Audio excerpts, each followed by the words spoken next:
This is how I would approach this, and I'll explain why. First phrase obviously is at the beginning. For me, the first phrase ends here, after 3 measures. Okay? This is where the second, again, my point of view, my opinion. This is where the second phrase starts. And I'm going to show you this next thing, and you'll be like, well, that's a way to, equivocate and sit on the fence.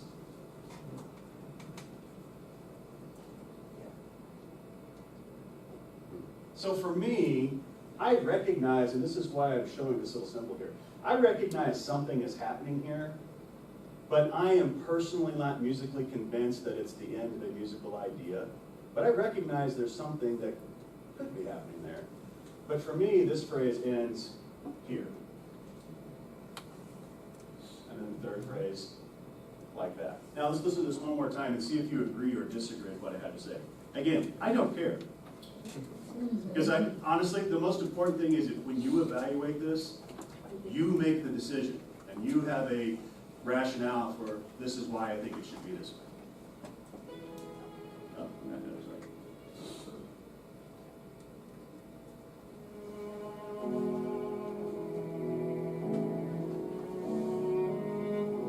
Most of us agree this is a complete thought, yes? Okay. This phrase is the one that has some possibilities. I say no here because of the growth and the line leading to that next measure. I hear that as connective tissue.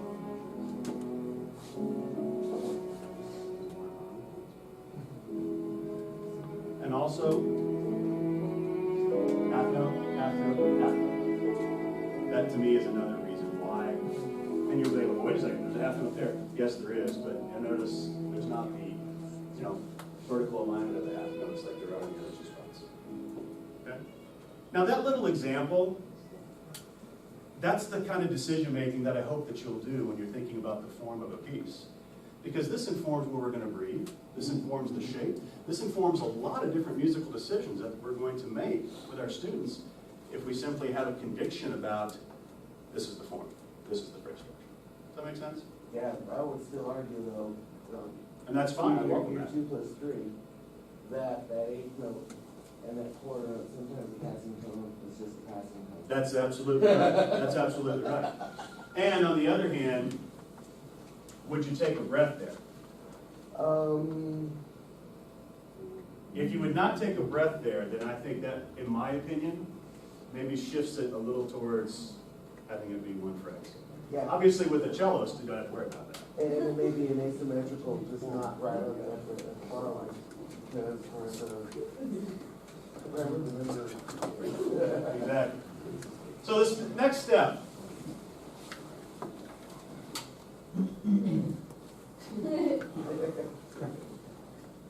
This is the part of the score study piece that gives a lot of people consternation. Okay? It's the most stressful part because some of you, if I said just simply the word analyze, you're immediately triggered. and if I say analyze, a non-transposed score that has 20 lines in the score or whatever the case may be, you're like, that's understandably panic-inducing for some folks. But I want to suggest to you that that is not the only method of score study. And unfortunately, and I'm not accusing anyone in this room of anything, but I personally know, and I suspect you probably do too, I personally know individuals that they don't do any score study because they think that harmonic analysis is the only score study and they don't want to deal with that or don't feel like they can deal with that, so they just sort of throw up their hands and say, no, we're not doing it. And they just sort of get through it on the way. Harmonic analysis is an important piece, but it's only a piece. It's not the whole thing. Furthermore, I think every piece requires rudimentary harmonic analysis. Notice I didn't say 100% full and complete. Now, slow music, yes. Slow music, in my opinion, demands that for some reasons I'm going to demonstrate here in just a second. To speak to your point about passing tones, not every tone that appears in the score is part of a chord or a chord tone. I always get tickled with my graduate students that come in for the first semester and my conducting students, and they, I give them analyzation projects, and they come up with something that should just be a 1-3-5 triad with, some passing tones or other non-harmonic tones around it. And they come up with the most creative things to call a particular chord. It's like, when it should be just B flat major, B flat D, F 1-3-5 at the end. They're like, well, Dr. Oliver, this is a 1 chord with a flat 4 and a sharp 11 with a suspended 9, flat 9. No. It's 1-3-5, major triad with a suspension and a passing tone and some other things around it. Okay? So, particularly, this is directed mostly towards the young conductors in here. Passing tones are your friends. Non-harmonic tones are your friends. Okay?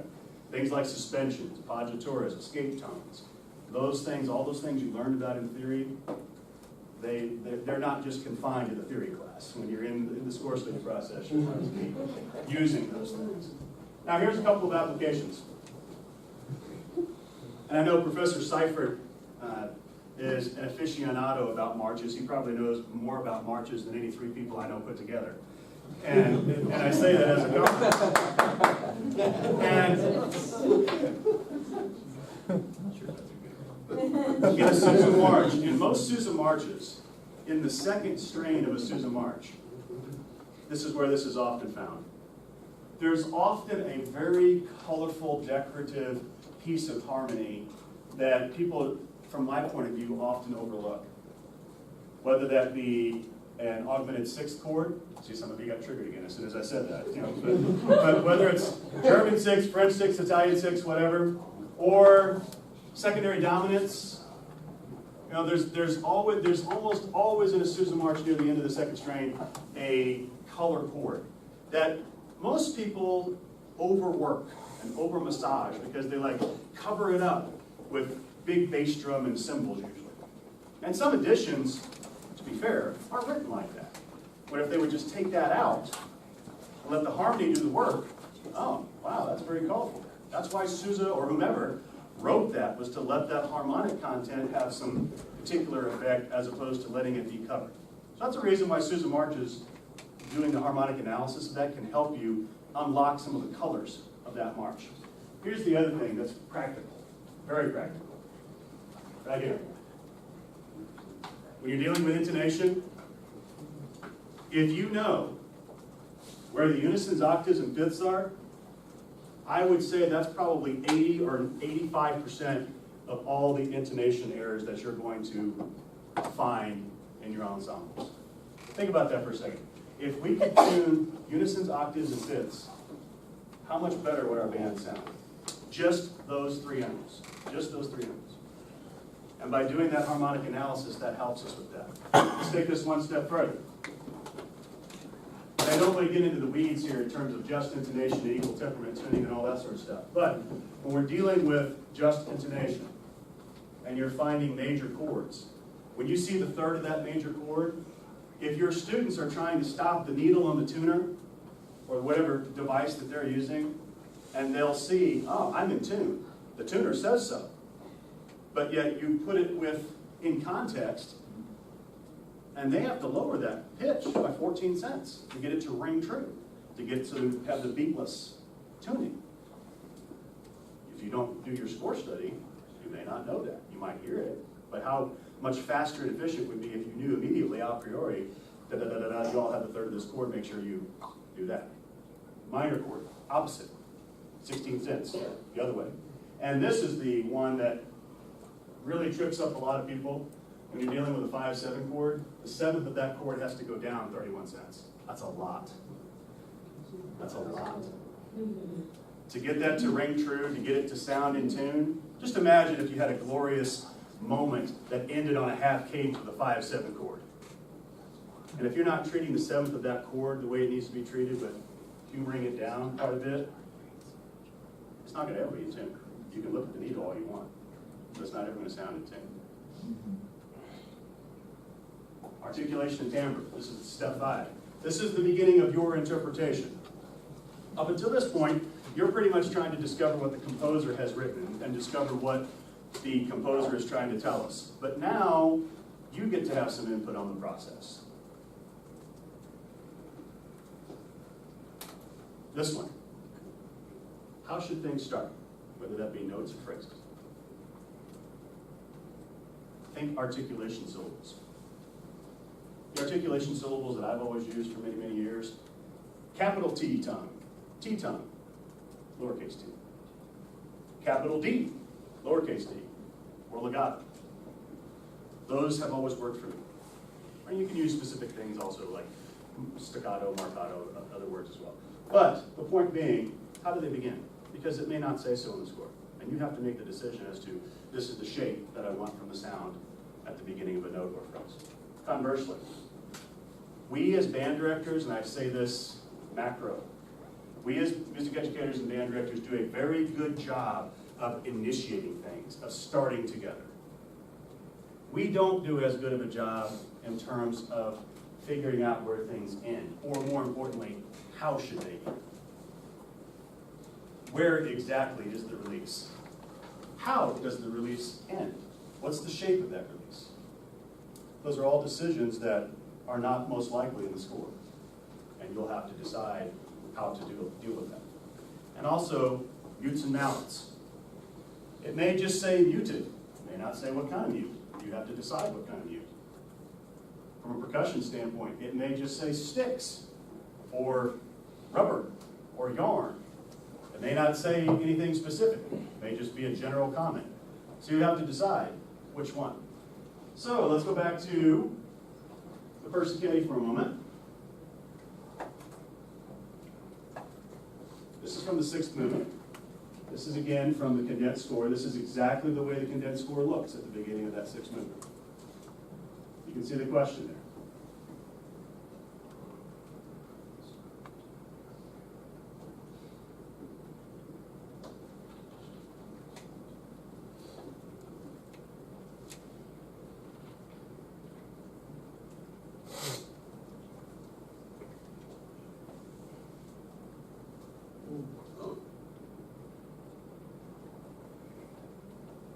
So based on what you're seeing there, and based on the question, what type of percussion sounds would you like to hear?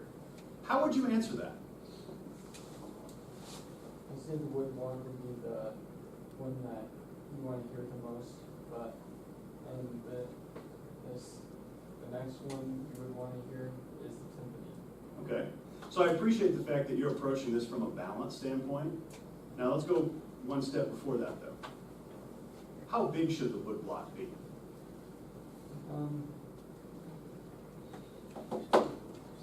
It should be. Now you see where we're going. Now you see where we're going. And also, when you have a wood block, what kind of mallet or stick?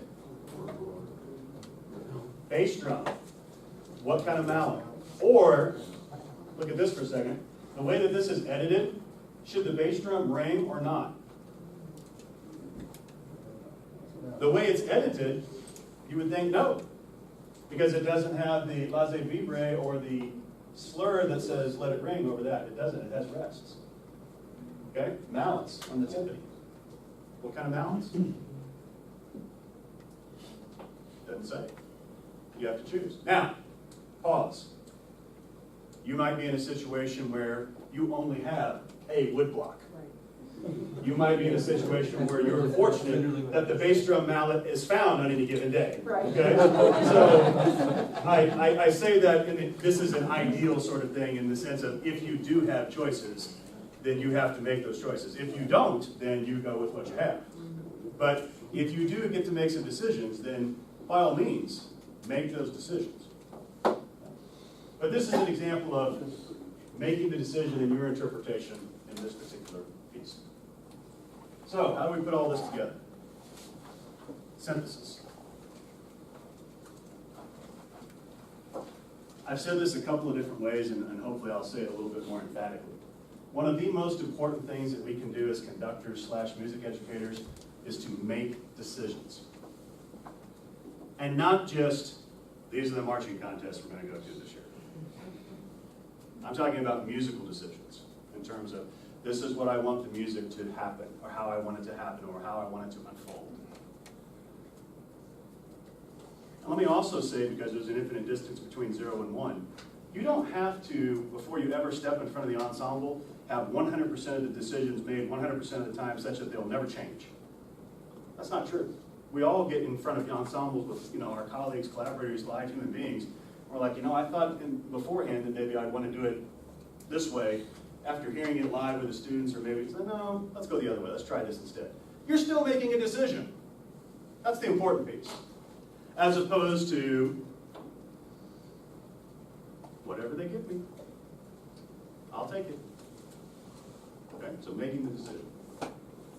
And you notice I've spent almost an hour talking about score study and the first circle of conducting. I have not said word one about gesture other than my ridiculous example from the beginning. But this is how we get there. By understanding the music, understanding how it works, understanding how it's put together, that informs the gesture. The gesture doesn't come first and then we figure out the music to make it fit. It's the other way around.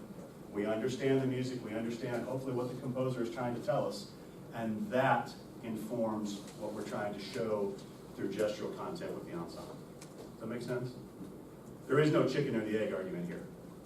It's score study first, then the gesture.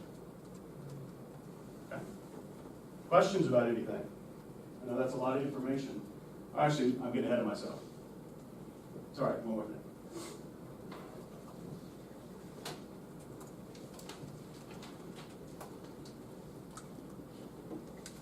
You can do all the score study you want, and that doesn't mean that your ensemble is going to sound fantastic.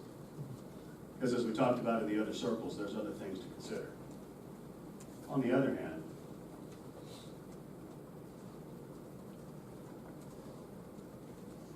you may be that statistical outlier who can have great music making with your ensemble without score study, but I think it's highly unlikely.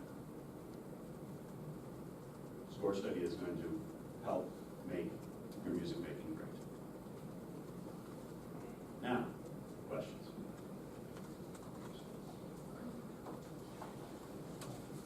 I was so happy to discover that our hand gestures, speaking of gestures, for Arkansas State and ENMU are the same. I was so happy to discover.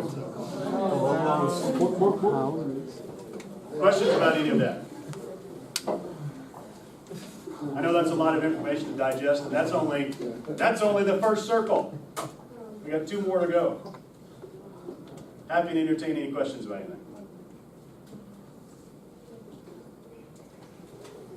Okay then, the official time is 10:04. Why don't we take a little bit of a break, make ourselves available to some donuts and other things, and let's come back at 10:15 if that works for everybody. 10:15. Yeah.